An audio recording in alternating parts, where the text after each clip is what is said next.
متنازع ٹک talk star Hareem Shah نے اعلان کیا ہے کہ وہ جلد پاکستان چھوڑ کر کینیڈا منتقل ہو رہی ہیں۔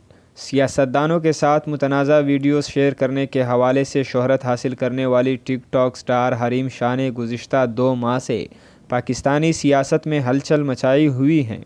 مزید آگے بڑھنے سے پہلے اگر آپ نے ہمارا چینل سبسکرائب نہیں کیا تو ضرور سبسکرائب کریں۔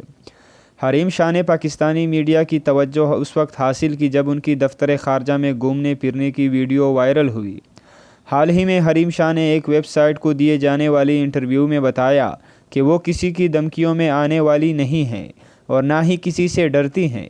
میزبان کی جانب سے پوچھنے پر کہ آپ اور آپ کی دوست سندل خٹک اس وقت پاکستان میں ہی ہیں، جس پر حریم شاہ نے کہا اس وقت ہم دونوں آذربائیجان کے دارالحکومت باکو میں ہیں۔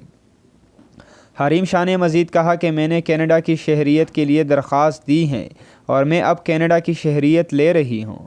میزبان کی جانب سے پوچھے جانے والے سوال کہ کیا آپ ہمیشہ کے لیے پاکستان چھوڑ رہی ہیں کے جواب میں حریم شاہ نے کہا پاکستان ہمارا وطن ہے، ہم ضرور آئیں گے لیکن ہمیں بہت سے کام نمٹانے ہیں جس کے بعد اپنے وطن کا رخ کریں گے۔